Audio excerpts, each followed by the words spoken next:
continues à jouer les pions du conseil alors qu'ils t'utilisent. Tu le sais très bien. Moi, j'ai ouvert les yeux. Tu as été banni parce que tu as franchi des limites, tu as choisi cette voie. Non, j'ai été sacrifié pour préserver leur image. Le conseil est corrompu, pourri jusqu'à l'os. Et toi, tu te contentes d'exécuter leur ordre en espérant ta liberté? Peut-être qu'il ne va pas mieux que toi, mais je ne peux pas te laisser semer le chaos. Alors il va falloir me l'empêcher, comme mon bon vieux temps. Voyons si tu as encore ce qu'il faut. 3, 2, 1, Go! shot!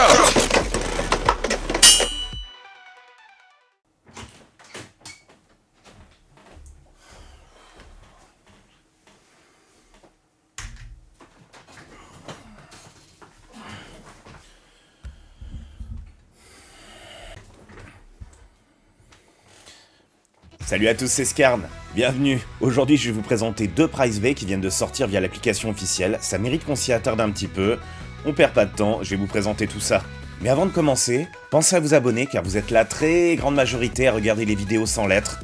Ça ne nous coûte rien et moi ça me ferait méga plaisir. Allez, on attaque. Alors, quelles sont ces deux fameuses toupies ?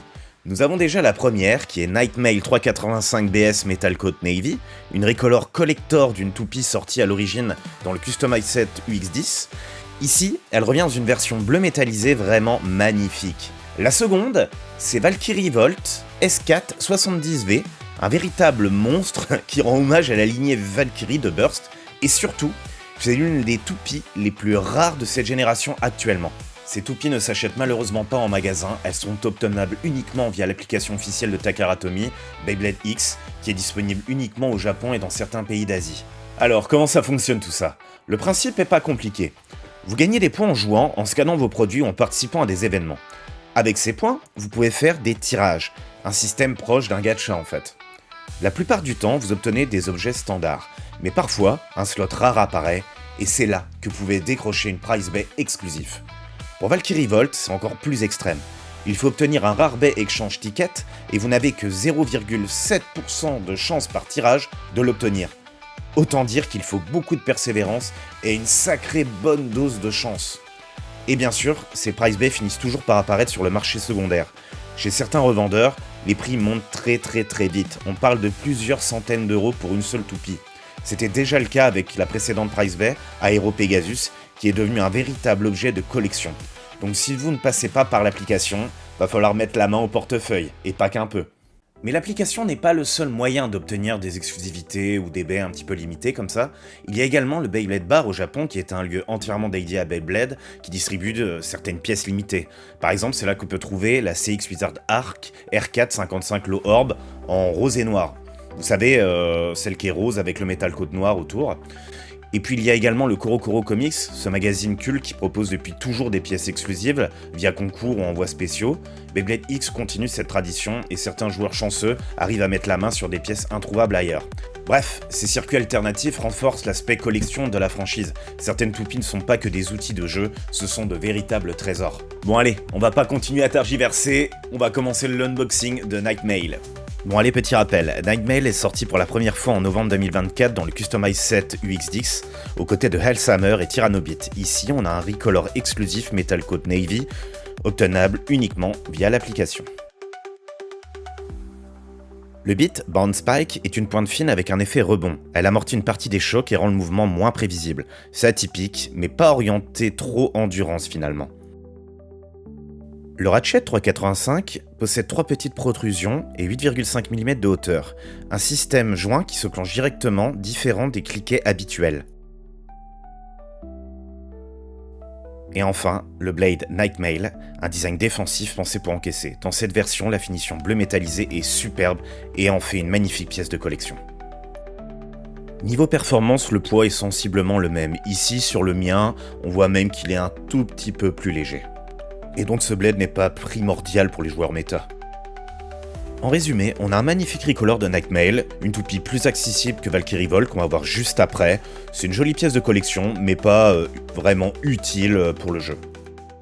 Et maintenant, on va voir la star absolue, Valkyrie Volt S470 Vortex. Allez, un petit peu de contexte, elle est sortie le 17 juillet 2025 au Japon, sous le nom de code CX00. C'est une type attaque à rotation droite avec un poids total d'environ 49,9 grammes. Elle est assez lourde pour une toupie offensive. C'est une exclusivité obtenue uniquement via le Rare-Bay Exchange Ticket de l'application, avec seulement 0,7% de chance de l'obtenir. Le beat Vortex, on le connaît déjà. C'est une pointe plate en spirale orientée à droite. Il procure une vitesse extrême, des mouvements agressifs. Il a également une forte interaction avec l'extrême line pour activer l'extrême dash. Il a une endurance réduite mais procure quand même pas mal de vitesse. Le ratchet 4,70, rien de spécial à dire, il a 4 protrusions, 7 mm de hauteur, c'est un choix solide qui stabilise le combo. Et voici la pièce maîtresse, la nouveauté, le Blade Valkyrie Volt avec son metal coat or, ses couleurs blanches et bleues, il est magnifique. Son design rappelle vraiment Valkyrie de la génération Burst. Regardez ce lock chip, on voit vraiment la tête de Valkyrie.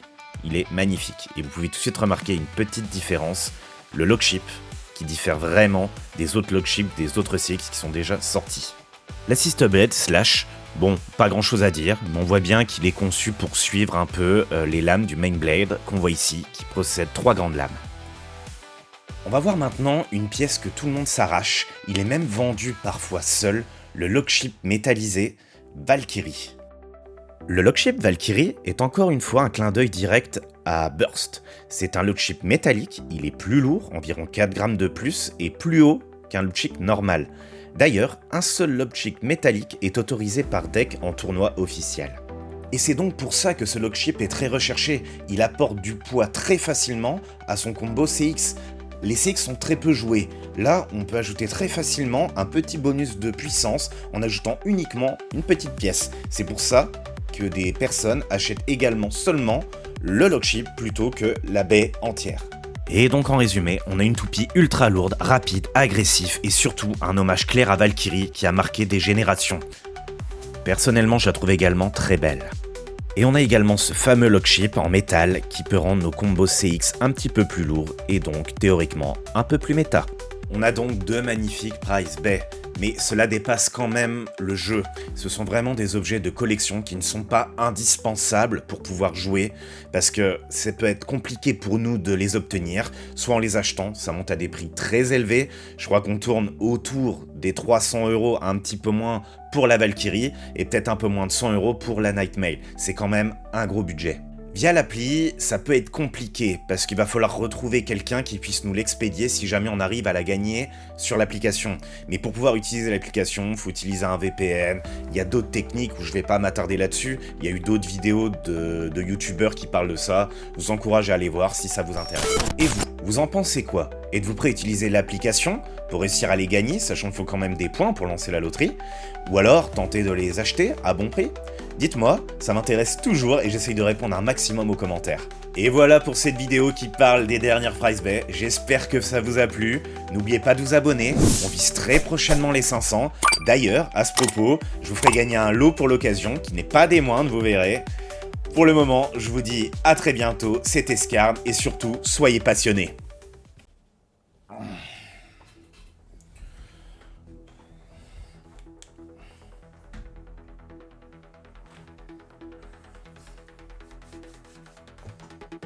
Chaque combat laisse des traces.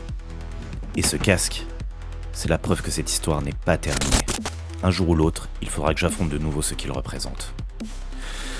Ce n'est que le début.